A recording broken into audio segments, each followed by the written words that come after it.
Buenas, mi nombre es Jael Flores. En el día de hoy les voy a hablar acerca de los 3 primeros capítulos de los medios y la comunicación, un libro de la autoría de John Thompson. Para facilitar su explicación vamos a hacer uso de un organizador gráfico, en este caso de un mapa mental. En el capítulo 1, John Thompson habla sobre la comunicación y el contexto social. En este capítulo él empieza por una aproximación cultural a los medios. Esta aproximación cultural se ocupa tanto del significado, del carácter de las formas simbólicas, como de su contextualización social. Además, Thompson habla acerca de la naturaleza de los medios de comunicación. Para esto, propone una teoría social cuyos fundamentos están basados en la estructura de la comunicación.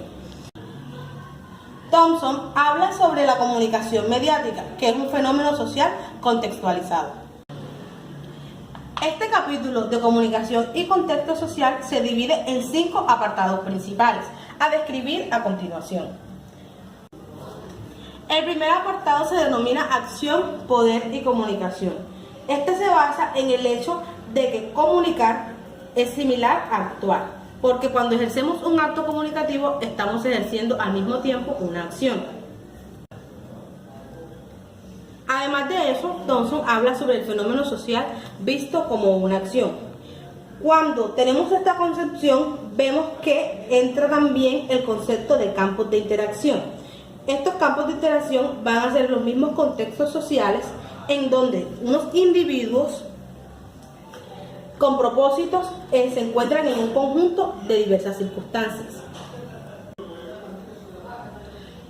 Como el individuo tiene un propósito, entonces empieza la lucha por una posición, y esta posición está directamente relacionada con el poder que posee el individuo. Este poder se va a ver reflejado en el número de recursos que el individuo pueda adquirir, y estos recursos más adelante se ven reflejados o son acumulables en instituciones. Thompson describe el poder como la capacidad de actuar de acuerdo a la consecución de propósitos e intereses. También se puede definir como la adquisición de recursos. En el contexto de poder, Thompson establece 4 formas diferentes de poder, a saber, el poder económico, cuyos recursos van a ser materiales y financieros, y las instituciones paradigmáticas, o aquellas que son propensas a obtenerlos, son instituciones económicas, por ejemplo, las empresas comerciales. Como segunda forma de poder está el poder político. Los recursos son específicamente la autoridad, y las instituciones paradigmáticas van a ser instituciones políticas, como por ejemplo el Estado. Como tercera forma de poder está el poder coercitivo, específicamente o especialmente el poder militar. Este tiene como recurso la fuerza física y la fuerza armada. Y las instituciones paradigmáticas correspondientes a él son las instituciones coercitivas, especialmente aquellas militares, pero también está la policía, instituciones penitenciarias, entre otros, todas aquellas que utilizan la fuerza física o las armas. Por último, tenemos el poder simbólico, cuyos recursos son los medios de información y comunicación. Y las instituciones paradigmáticas son las instituciones culturales, por ejemplo, la iglesia, escuelas, universidades, industrias mediáticas, entre otros. Volviendo a los apartados del primer capítulo, el segundo apartado son los usos de los medios de comunicación. La base de este apartado son los medios técnicos. Los medios técnicos son elementos materiales a través de los cuales el contenido simbólico se fija y se transmite desde un emisor hasta un receptor. Los medios técnicos poseen 3 características principales. La primera característica es la fijación, que no es más que fijar o preservar las formas simbólicas en un medio con varios grados de durabilidad. Como segunda característica está la reproducción, que es la capacidad de un medio técnico para reproducir copias múltiples a partir de una forma simbólica. Esta segunda característica está regulada por los derechos de reproducción y ha desglosado en la desvaloración de los trabajos que son copia y la mayor valoración de los trabajos que son originales. Como tercera característica está la separación espacio-temporal, que no es más que la separación de las formas simbólicas de su contexto de producción. Esto es, existe una separación entre el espacio y el tiempo. El tercer apartado es la comunicación de masas. La característica principal está que la disponibilidad del producto hacia una población objetivo. Esto es, aunque el producto se lanza para llegar a miles de personas, está preparado o producido específicamente para una población. Además, tiene un carácter unidireccional. También la comunicación de masas tiene unas implicaciones. Las implicaciones derivan en el uso de medios técnicos, la posibilidad de una extensión de la disponibilidad de la forma simbólica, además de la circulación pública de la forma simbólica, la ruptura estructurada entre la producción de la forma simbólica y la recepción, que es lo mismo que la separación del espacio y el tiempo. Además, implica en la producción. El cuarto apartado es la reordenación del espacio-tiempo y tiene como origen las telecomunicaciones. Cuando se entró en el medio telecomunicativo, se estableció la separación espacial y temporal de la comunicación. Esto es, que la distancia espacial dejó de requerir distancia temporal. Para una mejor explicación de este apartado, el autor se refiere a los cambios que tuvieron que haber o la alteración en el horario internacional, es decir, la estandarización del horario que se maneja hoy día, para que pudiera existir una simultaneidad entre las formas simbólicas.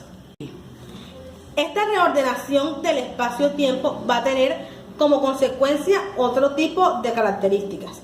El primero es la experiencia mediática, que son los horizontes espaciales amplificados y unas preconcepciones concebidas debido al uso de la media.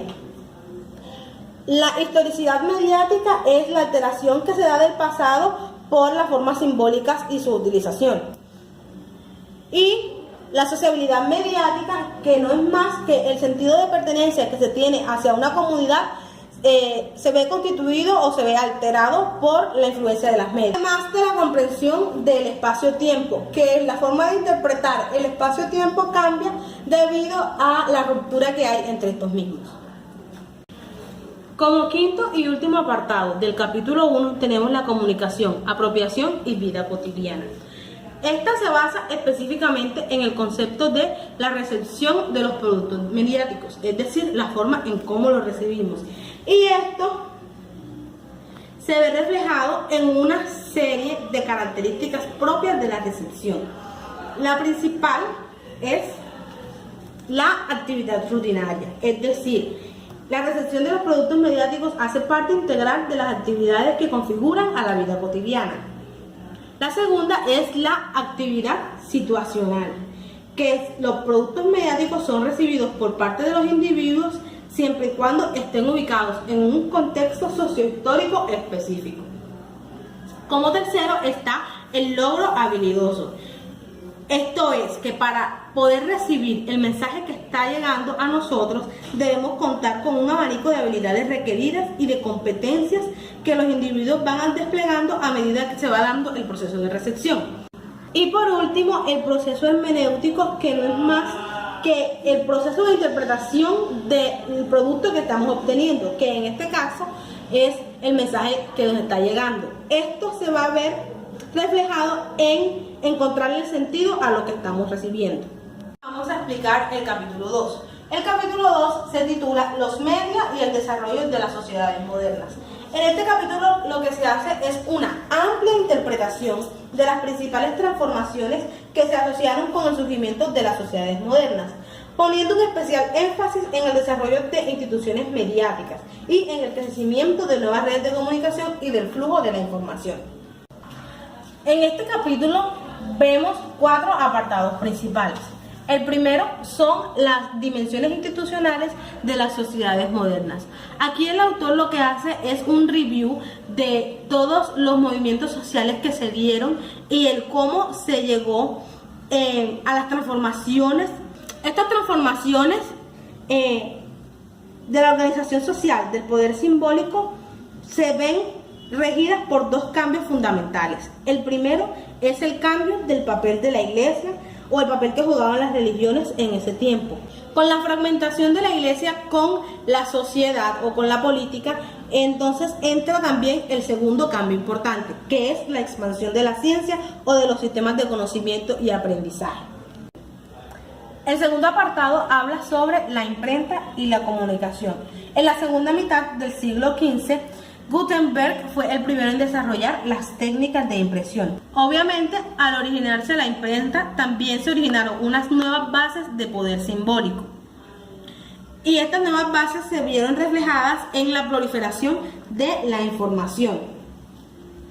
Un factor importante en el ámbito de la imprenta lo juega la Iglesia, debido a que al iniciar el proceso de comercialización de la imprenta, hubo un gran apoyo por parte de la Iglesia. Sin embargo, cuando exponentes como Lutero empezaron a cuestionar el papel de la Iglesia en la política, se vio una opresión por parte de la Iglesia hacia la imprenta y hacia la comunicación en general. En el desarrollo del intercambio de ideas, el autor lo que expone es el surgimiento de los primeros periódicos o el surgimiento de las formas de proliferación de la información que estaban tanto antes del descubrimiento de la imprenta como después del descubrimiento de la imprenta. En el siglo XVIII se dio la prensa periódica orientada comercialmente e independientemente del Estado. Y en 1620 es cuando Peter Van den Dekker conforma el primer periódico inglés. Como último tenemos el crecimiento de las industrias mediáticas. Este crecimiento de las industrias mediáticas ya viene siendo como la organización mancomunada de tanto la prensa periódica como de los distintos medios de comunicación que surgieron con el desarrollo de la tecnología. Ahora vamos a entrar al capítulo 3. El capítulo 3 se denomina el desarrollo de la interacción mediática. Como podemos ver en los capítulos anteriores, los medios de comunicación y su desarrollo han logrado crear nuevas formas de interacción y nuevas formas de comunicación social. Entre los tipos de interacción que se crearon de acuerdo a los medios de comunicación, resaltan tres que el autor menciona. El primero es el tipo de interacción cara a cara. Este tipo de interacción es el que más se presenta, pues es el que utilizamos cotidianamente cuando hablamos con otra persona. Es un tipo de interacción copresencial y es de carácter dialógico. Además es bidireccional, por lo tanto hay un flujo de información. Se caracteriza por la multiplicidad de las señales simbólicas, ya que usted no solo ve a su emisor, sino que también puede sentirlo, puede olerlo y puede escuchar todo lo que él dice. Es decir, puede ver su lenguaje corporal y entender a través de él. Como segundo tipo de interacción está la interacción mediática, que es la que vemos aquí. Este tipo de interacción va más que todo definido o se supedita al tipo de interacción como cartas escritas o conversaciones telefónicas. Es decir, el tipo de interacción que usa medios técnicos. En la interacción mediática se presenta una diferencia con la interacción cara a cara, debido a que hay una limitación de las pistas simbólicas. Por ejemplo, cuando usted habla por teléfono, usted solo se rige por la voz de la persona. No puede ver sus gestos y no puede sentirlo. Entonces, las pistas simbólicas se ven limitadas. Adicional a ello, la interacción mediática tiene un contexto espacial y temporal diferente, porque puede que el emisor esté en un lugar y el receptor esté en otro lugar. Existe una distancia entre ellos, espacial y temporal. El tercer tipo de interacción es la interacción casi mediática. Esta interacción es específica para los medios de comunicación en masas. La disponibilidad extendida de la información y el contenido simbólico en el espacio y el tiempo diferente es una de las características principales de esta. Además, tiene un carácter monológico, que quiere decir que solo transcurre en una dirección. Ahora en el capítulo 3 hablaremos sobre la organización social de la interacción casi mediática. En este ítem el autor se basa en los textos de Goffman. Goffman plantea una estructura interactiva particular. Como este ítem va enfocado a la interacción casi mediática, debemos tener en cuenta que estamos hablando de la comunicación en masas. Entonces, la estructura interactiva particular va a ser donde tiene lugar una acción o una actuación. Cuando se habla de una estructura interactiva particular y el individuo se encuentra en esta, surge una adaptación de él a la estructura para proyectar una autoimagen que sea más o menos compatible con la misma. Para ello, el autor cita dos tipos de regiones, la región posterior y la región anterior. En la región anterior es como tal la estructura de la acción, es decir, donde se da la actuación del individuo. En esta el individuo se va a mantener fiel a la imagen que él quiere transmitir. En la región posterior va a suceder lo contrario. ¿Por qué? Porque son otros tipos de entornos que, aunque están relacionados con la región anterior, no presionan al individuo a actuar de tal forma. Por lo tanto, él está más libre, aunque esto implique contradecir la imagen. En el capítulo 3 también se hace alusión a la acción a distancia. Esto no es más que una acción orientada hacia otras personas situadas en contextos espaciales remotos. Thompson nos habla de la acción a distancia para los no presenciales y la acción a distancia vista como una acción de respuesta. En la acción a distancia para los no presenciales se da el desarrollo de los medios de comunicación que ha creado nuevas maneras de acción a distancia y que poseen características propias. Es importante mencionar en este punto el contexto de la producción, es decir, donde se realice la acción. Las formas de actuar para los no presenciales se pueden dar de la siguiente manera. Orientación hacia el receptor, que puede ser directa o indirecta. Actividad mediática diaria, que es parte del actual flujo de la conducta cotidiana. Acontecimientos mediáticos, que son previamente planeados, pero que a su vez son transmitidos en directo. Y por último, la acción ficticia. A su vez, la acción a distancia, vista como una acción de respuesta, tiene tres características principales, que es una elaboración discursiva del mensaje que se quiere retroalimentar, acción distante y acción de respuesta concertada. El video espero que les haya sido de mucha ayuda para ustedes y les haya servido a entender mejor los tres primeros capítulos de Los medios y la modernidad de John Thompson.